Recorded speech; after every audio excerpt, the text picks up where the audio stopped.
국무위원장이 대한민국, 우리를 주적이라고 칭하면서 초토화하겠다 위협한 지 4일 만에 북한이 탄도미사일을 시험 발사했습니다. 강대강으로 치닫고 있는 남북관계를 두고 미국의 북한 전문가들은 북한이 남한을 상대로 전쟁을 일으킬 것이라는 전망도 하고 있는데요.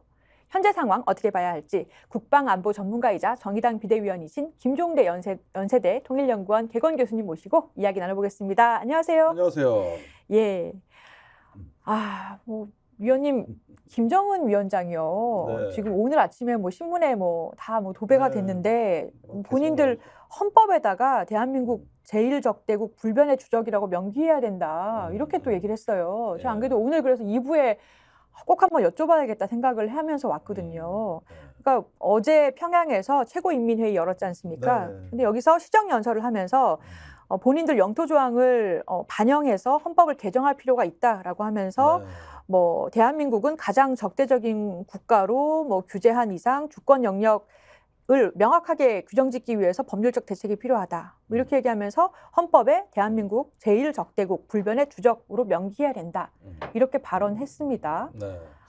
지금까지 북한은 통일이란 단어를 안 쓰면은 마치 국가가 아닌 것처럼 민족이 아닌 것처럼 해서 어떤 통일을 국시로 삼아온다는데 이게 바뀌었다는 건 큰 변화죠. 그 대신 그 자리에 주적이 들어섰는데 예. 이게 한반도 차원에서 보면은 이제 민족주의 시대가 종언을 고하고 국가주의 시대가 온 거예요. 이제 지금까지는 그래도 네. 민족주의의 예. 그 자기장 안에서 우리 사고가 좀 움직였다면 이제 이게 없어졌다. 그다음에 민족보단 국가다. 이렇게 하니까 큰 어떤 개념의 전환이 있었던 것이죠. 근데 이 부분은 남한하고 상호작용 속에서 일어난 겁니다. 네. 우리가 주적 캠페인을 먼저 했거든요. 그래서 북한은 주적이라 그러고 흡수통일하고 체제 붕괴라고 이런 얘기를 하니까 거기에 대한 맞대응 성격으로 나온 측면이 큰데 그렇다면 서로 의식하지 않고 사는 게 소원이다. 이런 김여정의 3년 전 발언이 이제 완성을 향해서 치닫고 있습니다. 그런데 사실은 북한의 지금 저런 행태는 다분히 또 감정적이기도 해요. 그렇게 보세요. 이건 네. 시정연설이라서 사실은 굉장히 다듬어진 멘트 같아서 전 그런데 실제 걱정되던데요. 내용을 보면은 이제 경의선 철기를 회복 불가능한 수준으로 철거해버리고 평양에 있는 3대 혁명 기념탑 예. 그게 이제 민족 자주 평화 민족 대단결 자주와 평화 민족 대단결 이거는 아주 어떤 하나의 국시처럼 돼 있는 선대의 유훈인데 그 탑도 철거하겠다. 그다음에 이제 휴전선을 갖다가 국경선이다. 예. 이런 식의 어떤 일련의 언사들을 보면은 다분히 감정적이고 또 실행 조치가 조국평화통일위원회라든가 예. 우리 민족끼리라든가 대남 방송을 하는 이제 어떤 매체들 예. 다 없애버려라. 그렇죠. 그러니까 이제 북한이 6.15 북측이라든지 민화협 같은 대남 민화협도 교류단체를 그렇고. 정리하겠다라고 예고했고 그리고 대남 라디오인 평양방송 송출 평양은. 중단하고 우리 민족끼리 같은 인터넷 선전 사이트 사실 이 사이트 봤다고 국가보안법으로 많이 기소되고 많이 했었잖아요. 봅니다, 또. 예. 근데 이것도 폐쇄한다. 네. 그러니까 이제 북한 학자들이 노동신문을 볼 수 있는 수단이 우리 민족끼리 홈페이지인데 거기에 로그인을 해서 북한 매체를 보고 공부를 했거든요. 예. 이제 그것도 안 돼요. 그것도 안 되고. 그래서 이런 부분들까지 하는 거 보면 저렇게 서둘러 하는데 다분히 어떤 원초적 적대감이라는 걸 감정적으로 분출하고 이번에 최고인민회의에서 헌법을 아예 바꿔서 대한민국을 주적으로 딱 못을 박는다. 예. 거기에다가 이제까지의 북한의 사회주의 헌법이라는 게 1972년까지는 북한 헌법의 이 수도가 서울이었어요. 그런데 그때 평양으로 바꾼 거거든요. 그랬어요. 네. 예. 그러니까 남조선은 임시로 우리가 점령당한 거지 우리가 예. 있고 수도도 우리 서울이다. 어. 이랬던 나라입니다. 그 정도로 통일 지향성이 강한데 이제는 끝.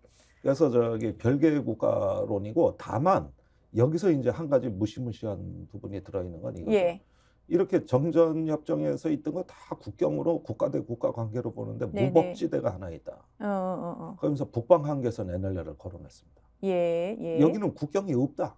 예. 남쪽이 그은 경계선 그건 국경선이 이게 지금 아니다. 그 연설에서 나온 얘기인가요? 예. 그 같은 언론에 연설에서. 지금 덜 주목받고 있는 부분을 얘기해 주시는 거네요. 그래서 자세히 보셔야 돼요. 예. 그래서 최근에 북한이 이제 우리도 그렇습니다만 서북 해역에서 예. NLL 연평도 백령도 부근에서 서로 포사격 공방이 있었지 네, 않습니까? 맞습니다. 야, 여기에도 이제 힘을 실어주는 그럼 영상. 여기에 여기는 국경이 없다라고 하는 것의 발언은 국경이 없으니까 우리가 뭐든 할 수 있다? 네, 그러니까 뭔가 할 거다? 남측이 불법적으로 선언 경계선은 분쇄시키겠다는 아. 거죠. 이거 연평도 이거 포격전 때하고 무서운데요? 비슷해요. 아. 이런 부분이 비슷한데, 근데 북한이 보라니까 너무 우리가 지금 이렇게 충격적으로 받아들이지만은 다분히 이 공방은 우리가 먼저 시작한 측면이 있습니다. 지금 댓글에서도 아테나님께서 주적은 류운이 먼저 선제 타격과 정은이 뭐 멱단다 하기도 북한이 저런 건 예상될 정권 일. 종말을 얘기했잖아요. 예, 이렇게 북한 정권 댓글 달고 종말. 계십니다. 그러니까 비슷한 수준이에요. 죽이 턱턱 맞아요. 탄도미사일 관련해서요. 지금 뭐 이게 뭐 한두 번 있던 일은 아닙니다만은 14일에 동해상에 북한이 발사한 탄도미사일이 조선중앙통신에 의하면은 극초음속 고체 연료 탄도미사일이다. 그거를 자기들이 밝혔는데요. 이게 고체 연료라는 점, 뭐 초음속 미사일이라는 점 이게 좀 다르다면서요? 그러니까 모든 미사일은 대부분 초음속인데 극초음속. 그러니까 하이퍼소닉. 이게 뭔 뜻이냐? 이게 이제 최신형 새로 나오는 현대 이제 전략 무기들인데 속도가 마하 5 이상, 많게는 마하 10까지 나오거든요. 그게 굉장히 빠른 이게 건가요? 활공 비행으로 쫙 들어가는데 이 속도면은 서울에서 부산까지 주파하는 시간이 1분 남짓입니다. 2분이 안 걸려요. 그 정도로 빨라요. 예. 그러니까 이거는 방어 무기가 없습니다. 그래요? 요격이 불가능해요. 근데 본인들이 밝혔잖아요. 극초음속 미사일이다라고. 예. 아니 그리고 실제로 그 기술을 갖고 있는 걸로 보여지는데. 그렇습니까? 예. 이게 이제 두 번째는 고체 연료다. 그러면은 유사시에 어떠한 사전 징후 없이 기습적 발사가 가능하다는 뜻이에요. 잠깐만요. 이게 액체 연료인 때하고 고체 연료인 때하고 차이가 있는 거예요? 예. 탄도미사일은 통상 성층권 이상의 그 높은 우주 고도로 날아가기 때문에 우주에는 산소가 없습니다. 네. 그러면 연료를 연소시키려면은 산화제도 같이 그 장착을 해서 액체 연료 회로가 개통이 있고 그다음에 산화제 개통이 있고 이거를 또 평소에 연료를 채워 넣을 수가 없어요. 부식되거나 이게 일정 부분은 상호 누설 약간의 누설이 있기 때문에. 그럼 쏘기로 이제 결정하면 뭔가 움직임이 포착되겠네요. 그러니까 뭐 넣고 어쩌고. 쏘기 전에 30분은 연료 주입 시간이 필요하고. 그렇군요. 그 연료 주입을 하려면은 또 연료 차량이 와야 되고 복잡한 그 사전 행동이 있기 때문에 이러면 한미 정보 자산의 탐지가 되는 거예요. 그래서 저건 미사일 발사하려고 연료 주입 중이다. 이걸 알려주기 때문에 그때 제압을 하는 거예요. 이게 킬체인이에요. 예. 그런데 고체 연료는 이 과정이 필요가 없어요. 그냥 끼워놨다가 고체 연료가 그냥 연소하면 여기서 산화 기능까지 다 되니까.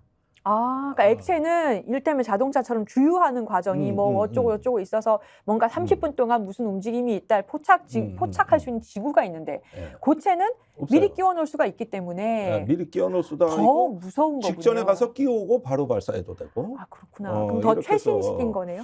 그러니까 이게 군사적 위협 수준이 달라요. 그러니까 쏜 다음에는 알아요. 그러면은 방어할 기회가 이제 줄어들고 이제 그 방어가 이제 불가능해지는 건데 거기다 급초음속입니다. 그런데 이번에 쏜 게 3,500km급이라고 그랬어요. 3,500km면 준중거리인데 괌까지 거리예요. 아니 거리도 거리고 고각 발사를 했다라는 부분도 주목이 그거는 되거든요. 뭐냐면은 실제로 이 정상 각도로 발사 실험을 하는 게 아니라 항상 북한이 중장거리는 고각 발사 이렇게 거의 수직에 가깝게 해서 떨어지는 걸로 해가지고 주변국에 그 피해를나 어떤 그 견제를 일단은 제거하고 우리도 주변에서 미사일 발사 시험할 데가 없기 때문에 우리 군도 고각 발사를 해요. 그럼 고각 발사 부분은 별다른 의미는 없는 거고 그 거리가 중요한 건데 이게 괌까지 간다는 말씀이군요. 그러니까 고도가 저 정도 올라갔으면 정상 각도로 발사했을 때 괌까지 가겠구나. 그러니까 주일 미군 기지, 괌 미군 기지가 타격권이다 이렇게 보면 됩니까? 그러니까 하와이는 못 갑니다. 그거는 6,000km가 넘으니까. 그러나 요코스카, 오키나와, 사세보, 그다음에 괌 이런데 또 필리핀에 있는 미군 기지도 전원 다 타격이 가능하니까 유사시에 이제 대만 해협에서 위기가 발생하면은 주로 대만을 지원하는 전력이 일본의 오키나와 요코스카나 괌에서 출격을 하거든요. 아, 그래요? 그러니까 이건 한반도 문제를 넘어서는 문제예요. 그래서 미중 관계가 격화되고 긴장이 고조되면 북한의 미사일이 괌을 겨누고 있다는 거는 또 새로운 변수가 출현하는 거거든요. 그러니까 대만 사태에도 영향을 주고 예. 또 한국에 투입되는 전략 자산이 괌에서 출격을 하니까 출격하기 전에 거길 먼저 때리겠다. 이래서 저게 단순히 한반도 전쟁이 아니라 예. 태평양 전쟁을 하겠다. 이 얘기죠. 이게 이런 뜻이군요. 저는 신문에 많이 나는데 무슨 음. 말인지를 잘 몰랐어요. 그러면 어. 괌을 타격권으로 한다는 것은 이거는 더 큰 의미를 갖고 있는 거네요. 그렇죠. 이제 태평양을 하나의 전쟁 전구로 보겠다. 이런 어떤 그 이야기가 되는 거기 때문에 북한은 단거리, 중거리, 장거리, 미국 본토를 때리는 건 또 지구 너머에 예, 예. 거기는 또 반대편에 10,000km, 15,000km까지 이 세 개의 전쟁을 다 준비해야 한다는 의미인데 그렇게 해야 네. 안전하다는 거죠. 그러면 지금 이 며칠 동안 연이어지고 있는 긴장 사태가 통일 지향성을 계속 표방하던 북한에서 계속 변화해 왔지만 정말 국가 대결로 헌법 조항까지 지금 얘기를 하고 있다는 점하고 이번에 발사한 미사일이 그 타격 거리라든지 아니면은 그 성능 면에서 상당히 의미가 있다라는 점 살펴봤네요. 이거는 미국도 절대로 가볍게 볼 수 없는 그래요? 어떤 위협의 어떤 실존적 위협이다. 사실 괌에는 사드가 배치 안 돼 있거든요. 네. 원래 괌에 가기로 한 걸 여기다가 배치해 놨는데 괌에도 미국 거의 미국령입니다. 거기에 이제 70만이 넘는 네. 시민들이 살고 있고 거대한 군사 기지가 있기 때문에 이렇게 되면은 그쪽도 상당히 불안이 고조되겠죠. 아니 미국 안에서 뭐 한반도가 가장 위태로운 상황이다, 전쟁 가능성이 있다라는 또 기고문이 나와서 그것도 상당히 파장인데요. 그러니까 미국의 미들베리 국제연구소 소속인 로버트 칼린 연구원하고 그리고 지그프리드 해커 교수가 북한 전문 매체인 삼팔로스라는 곳에 기고문을 냈는데 그 기고문에 보면 북한이 전쟁을 결심했다라는 내용이 있어요. 뭐 한반도가 가장 위태로운 상황이다. 이분들이 어느 정도 위치에 있는 권위자고 이게 실제로 가능성 있는 근거 있는 가장 얘기입니까? 저명한 한반도 전문가인데 네. 그 대화파입니다. 특히 그 중에서도 지그먼트 해커 박사는 8번 평양을 방문했고 네.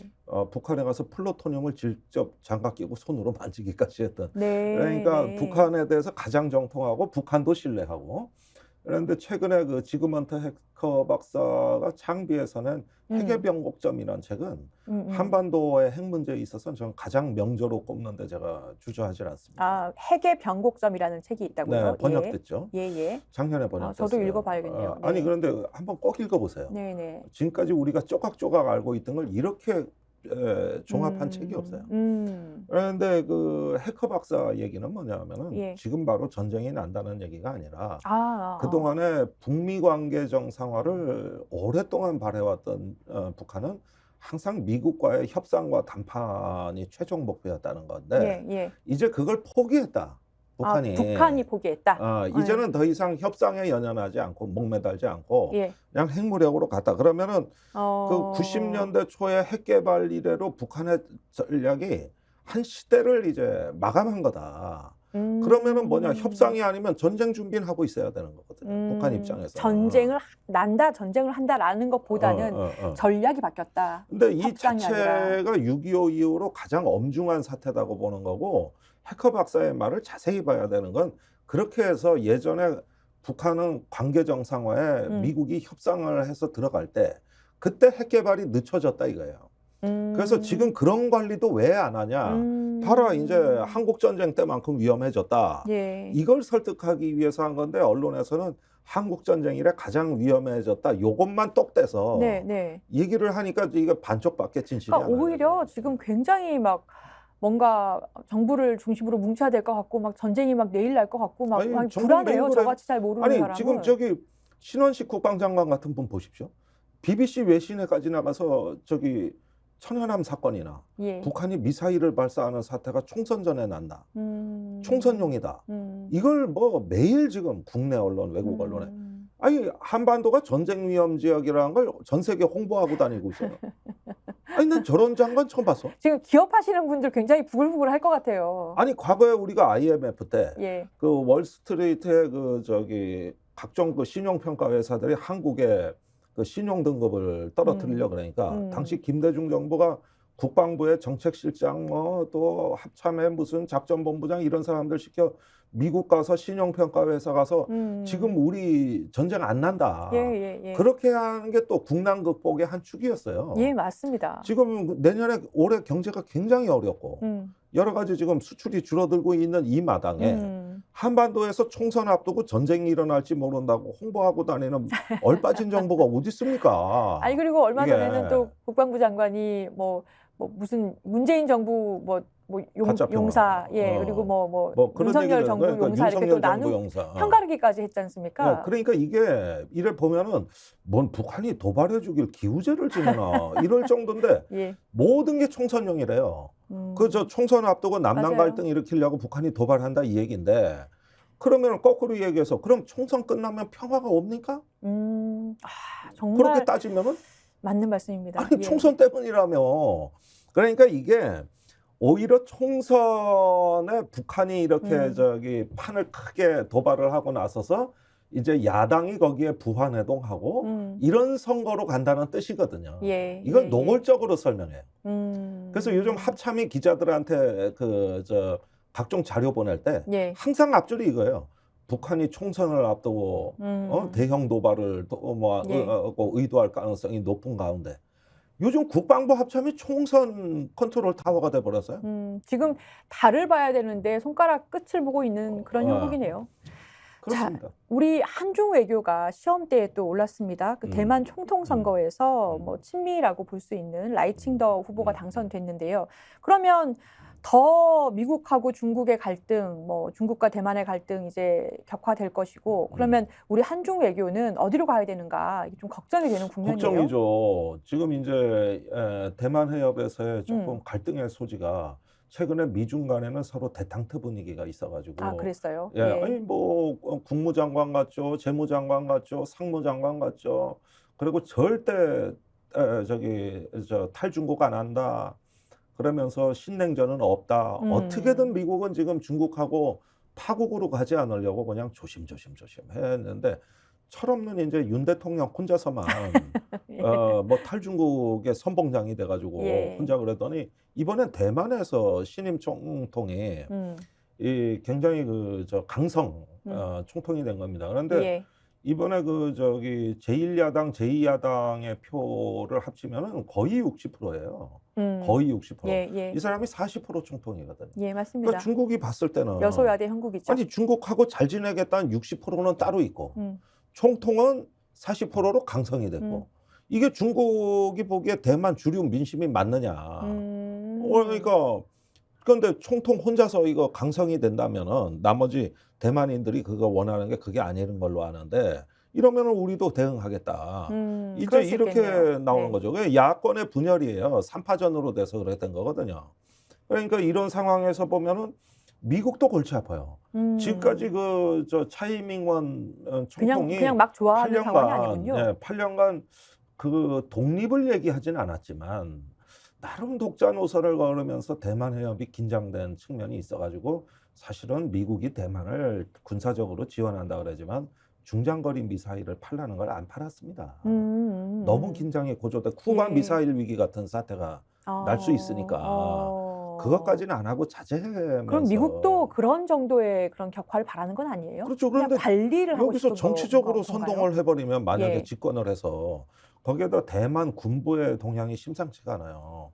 과거에 국민당 정부 때는 이렇게 방어 전략 위주로 했는데 예. 민진당에 들어와서 공격 전략을 선호하면서 계속 중국하고 이 충돌의 어떤 그 가능성을 높여왔고 중국은 그러니까 막 군사력, 무력 시위로 그냥 포위해버리고 이랬던 거기 때문에 이거는 잘만 관리하면 네.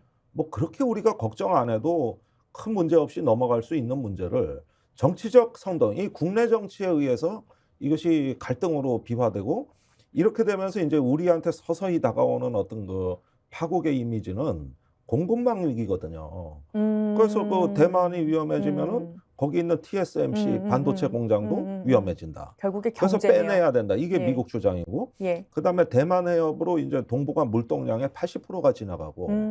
이럴 때니까 이건 또 공급망 문제도 있고 이래가지고 가뜩이나 지금 우크라이나 전쟁, 음. 이스라엘 예. 팔레스타인 전쟁으로 전 세계가 몸살을 앓는데 그렇죠. 하필이면 식량 이제 위기에. 예. 조금 좀 우려스러운 지금 정치 상황이 벌어지는데 그게 이제 한반도로 얼마든지 불똥이 튈 수 있는. 그래서 마침 또 여기서 윤석열 예. 정부가 북한의 강성이고 네. 그다음에 멀쩡했던 군사 합의서까지 파기하니까 음. 그러니까 아니 가만히 있으면 되는 거예요. 너무 이게 주변 관계가 불안정해지는 건 큰 우환거리입니다. 그러니까 더 이상 좀 이념 정치 펴지 마시고 실리 외교를 좀 빨리 좀 해주실 때인 것 같아요. 너무 그냥 걱정입니다. 어쩌다가 이렇게 어떤 그 세계가 경제적 상호 의존의 어떤 세계화 질서에서 우리가 익숙했는데 갑자기 이렇게 어떤 분열, 이념, 맞습니다. 가치라는 게 전면에 나서다가 이렇게 세상이 변했는지 모르겠어요. 그 북한의 최선희 외무상이 러시아 음. 방문합니다. 15일에서 네. 17일까지 좀 하고 있는데 북한 협력을 그 군사 협력을 북한에 대해서 강화해 왔던 사이잖아요. 북러가 추가 무기 거래할 가능성도 있다고 보십니까? 그러니까 지금 컨테이너 2,000대 분량의 그 음. 무기가 러시아로 건너갔고 그 중에서 포탄은 다소 좀 뭐 성능이 실망스럽다 그러지만은 북한이 갖고 있는 KN-23이라고 하는 이스칸데르 미사일이 지금 러시아가 우크라이나의 도시를 공격하는데 실제 사용이 되면서 양국 간의 그 군사 협력이 이제는 거의 공고한 단계, 예. 앞으로 지속화되고 상시화되는 단계로 진입한다. 음. 그러면서 최선희 외상이가 한 거는 이 사람은 국방 쪽의 종사자가 아니에요.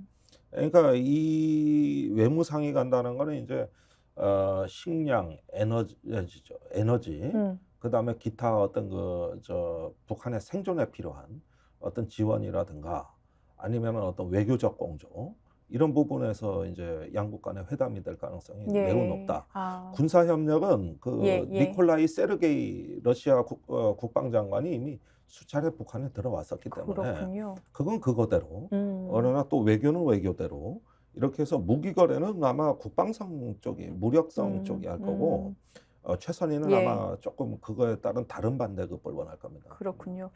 계속된 기사 주목해 봐야 될 것 같습니다. 자, 국내 정치 부분 좀 네. 말씀 여쭤볼게요. 이게 정의당 상황이요. 유호정 의원이 탈당 선언했습니다. 네. 계속 버티고 있었는데요. 그 탈당 선언하면서 기자회견 저도 봤는데 뭐 정의당은 조만간 조국신당, 개혁연합신당, 진보당과 함께 민주당이 주도하는 비례위상 정당에 참가하게 될 것이다. 다시 민주당 이중대의 길로 가고 있다라고 비판을 하면서 탈당 선언을 좀 했습니다. 그건 뭐 소설이죠, 뭐. 아, 소설이다 한마디로. 네. 뭐 여러 가지 얘기했어요. 연합정당이라는 교묘한 수사와 민주당 느낌을 최대한 빼는 수작으로 인천연합과 뭐 전환, 뭐 심상정 의원 마지막까지 속일 것이다. 뭐 이렇게 뭐 주장을 막 했어요. 본인을 그 추천했던 심상정 의원까지 공격을 했습니다. 아니, 심상정 의원이 추천하거나 데려오지는 않았는데 공교롭게 청년 비례 1번으로 유호정이 돼서 비례 1번을 받으니까 네. 사실은 당 안팎에서 반대 목소리가 쏟아졌습니다. 처음에 영입할 때 그랬죠. 아니 영입할 때가 아니라 이제 그 뒤에 자격 심사 과정에서 네. 그 롤들이 예, 맞아요. 그게 이제 청년들한테 불공정하다라고 상당히 해서 불공정한 상당히 메시지가 논란이 됐고 있었죠. 또 본인은 그 부당 해고를 당해서 노동운동 그거 투쟁을 했다 그랬는데 실상을 까보니 예. 상당에게 그 퇴직 위로금을 받고 나왔더라고요. 그러니까 부당 해고도 아니에요. 그런데다가 그래도 뭐 노동운동 한다고 이제 자기는 운동권 정당이라고 욕하지만 그때 와서 이게 시비가 문제되니까 전국위원회 출석해서 거의 울며 불며 네. 막 잘못했다 그러면서 운동권의 대선배들한테 자기가 씻을 수 없는 상처를 들었다면서 뭐 거의 울고불고해서 그랬습니까? 그러니까 심상정 의원이 예. 일단 본인이 그 롤대리는 옛날에 사과해서 대학교 동아리 회장직을 내놨고 그다음에 이건 게임 업체하고 노사분규해서 게임 업체가 유호정 못 들어오게 하려고 또 부풀리는 측면도 있으니 그래 20대 이 청년한테 기회를 줘야지. 네. 이렇게 그 싹을 잘라버리면 해가지고 그 바람에 그 말 때문에 심상정 의원하고 결별한 당직자도 있어요. 아, 그래요? 아니 이러면 총선 망합니다. 그랬는데도 막아줬거든요. 근데 지금 그래서 정치적 어머니나 마찬가지고 막후에 심상정 의원은 마지막까지 당원과 시민을 속일 테지만 이렇게 또 거기에 또 전환 인천연합 했네요. 뭐 개파 얘기하는데 예. 인천연합의 대빵이 이제 국회의원 했던 이정미 전 대표인데 그 유호정 후원회장 그랬고, 그다음에 천주교 세례 받을 때 데모였어요. 그렇게 예. 키워준 거야. 어. 거의 저기 죽을 뻔한 사람을 그 둘이 음. 심상정, 이정미가 거름 주고 물 주고 햇빛 음. 쬐어서 이렇게 해가지고 했는데 지금 누구를 공격하냐면 그 사람들 공격해. 그러니까 이게 왜 그러냐 하면은 그동안에 그 탈당 안 하고 버티니까 보수 예. 진보를 막론하고 언론에서 엄청나게 비판을 했거든요. 그랬죠. 예. 근데 그러니까 비판받을 만합니다. 예. 그러니까 탈당의 정당성을 만들려면은 누굴 까야 되는 거지. 그게 아. 이제 이리로 온 거죠. 그래서 그런 거예요. 그래서 그런 거죠. 그래서 어. 자기한테는 이 정치적 후견인이나 다름없는 사람 등 뒤에 일단 칼을 꽂고 그래서 자기 정당화를 하고 피해자 코스프레를 하는 거예요. 피해자 코스프레다. 그죠? 아니 저만침 예. 특권을 누린 청년이 없거든요. 그래도 마을 떠날 때 먹던 우물에 침 뱉는 거 아닌데. 아니 그리고 떠난다고 탈당 기자회견 하는데 날짜가 없어요. 제가 그걸 유심히 보는데. 아, 그래요? 없어요? 예. 날짜가 없어요? 없어요. 그러니까 어. 12월에 탈당한다 그랬는데 네. 1월에 네네. 한다 그랬고 네. 그러다가 1월이 되니까 탈당 안 한다 그랬고 그러다가 이제 사방 얻어맞으니까 탈당한다고 부랴부랴 기자회견에서 예. 비난은 모면은 하되 다시 슬쩍 탈당 일자를 안 밝히고 19일 날 당기위 출석해서 그때 가서 소명을 한 다음에 그 다음에 날 짧아서 한다는 게 기자회견 내용이거든요. 그러면 이 얘기는 뭐냐 하면은 저기 1월 29일이 지나서 탈당하면 의원직 승계가 다른 인물한테 안 돼요. 예. 정의당 내에서는. 그 그러니까 후로 보시는 며칠 겁니까? 남지가 않았는데 예. 마지막까지 기름을 짜고 가는 거예요. 그랬는데 설령 뭐 저기 그 안에는 뭐 의원직 승계에 지장은 없겠다고 하지만은 지금까지 계속 말이 바뀌어 왔던 행태를 봤을 때 이거 다음 주 돼봐야 알아요. 제가 보기에는 그 말도 못 믿어요. 지금까지 몇 번 반복했냐고. 또 한 명이 있죠. 박원석 전 의원이요. 지금 미래대연합에 합류를 했습니다. 이원욱, 김종민, 조홍천 의원하고 같이 합류했는데 조금 박원석 의원은 그 중량감이 또 남다르지 않습니까? 그래서 정의당의 전형직 의원이 이탈 뭐 그런 모양새가 지금 나오고 있는데 좀 뼈아픈 부분이 있을 것 같아요. 정의당에서도. 아니 나는 존중합니다. 네. 박원석 의원이야 저하고 워낙 가깝고 저도 그 항상 문제의식을 같이 해왔던 사람인데 사실은 이렇게 하다가는 진보가 소멸할 수도 있으니까 다른 길로 가야 된다. 뭐 저하고는 뭐 저기 이방원과 정도전 차이라고 보면 돼요. 같이 누가 동문수학했으나 예. 저기 제가 이제 정몽주 스타일이고 예. 거기가 정도전 스타일이라고 볼 예. 수가 있겠죠. 그런데 다 뭐 누가 옳다고 얘기하기보다 존중하고 저렇게 깨끗이 탈당하고 자기 비전을 밝히면 저는 이해해요. 저것도 일리 있고 나야 남아 있지만 또 다른 길을 모색하는 것이다 이렇게 단지 보시는군요. 유호정 의원처럼 이렇게 뭉개는 스타일 이거는 조금 이제 약간 패륜에 가까운 거고 저런 건 정치적 선택이고 또 제3지대를 얘기하는 건데 네. 그 제3지대라는 게 양당 정치에 필요한 민심이 있는 건 사실이니까 그러니까 그런 면에서 좋은 정치를 해보겠다. 전 그건 이해합니다. 그런데 이제 그 제3지대라는 게 그렇게 뭐 딱 저기 범위가 한정돼 있습니까? 저도 우리가 그게 보기에는 5만 문제인 잡탕 것 다 섞여가지고 예, 저도 그게 문제인 것 같아요. 오. 박원석 전 의원께서 지금 합류하신 데는 미래대연합이지만 앞으로 미래대연합이 어디까지 갈 건지가 열려 있잖아요. 네. 그게 상당히 물론 그리고 예상하셨겠지만 그짝이나 이낙연 신당은 양당 정치의 수혜자들입니다. 그러니까 조금 제가 그분들이 하는 구구절절 옳은 얘기를 왜 저 사람들이 하느냐가 불편한 거예요. 네. 그러니까 이런 면에서 이제 새로운 어떤 정치의 판이 어떤 연합이 결성되느냐로 구성이 됩니다만은 제가 보기에 오만 잡탕이 다 섞여 있어요.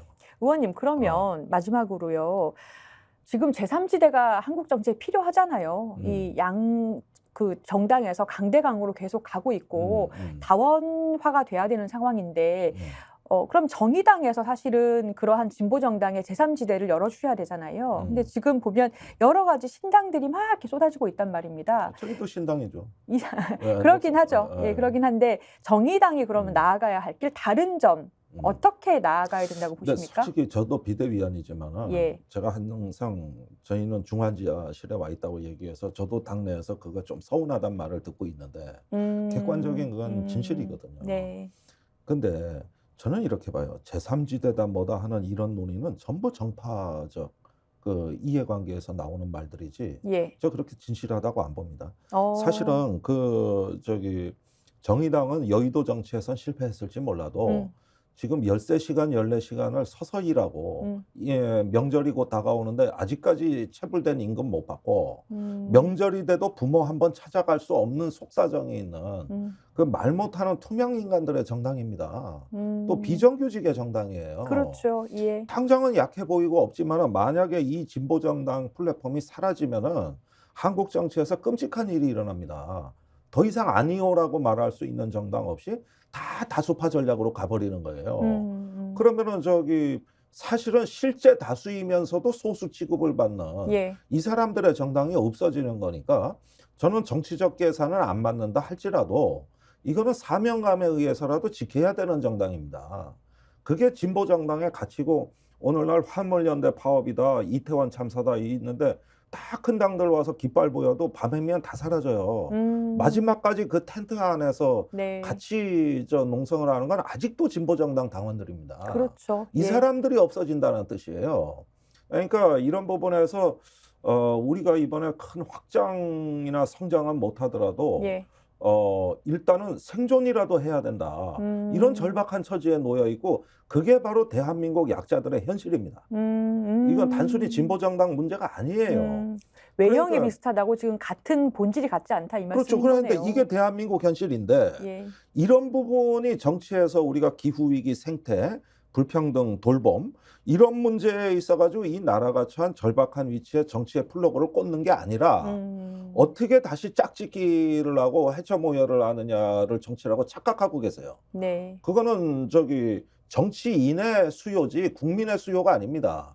그런 면에서 진보 정당은 자기 자리가 있는 거예요. 맞는 자기 자리가 말씀입니다. 있고 또 그다음에 저기 윤석열 저 무도한 정부가 폭주하는 데는 분명 저는 정의당 책임도 있다고 봅니다. 이 역사적 퇴행에 정의당은 책임이 있어요. 아까 그런 말씀하셔서 섭섭해한다고 당내에서 네, 그렇게 얘기하셨는데 섭섭해도 할 말은 해야 돼. 마무리는 또 쓴소리를 그러나 하시네요. 우리가 가야 될 거는 예. 우리가 세월호 유족들하고 광장의 맨 앞줄을 지켰기 때문에 박근혜가 탄핵된 겁니다.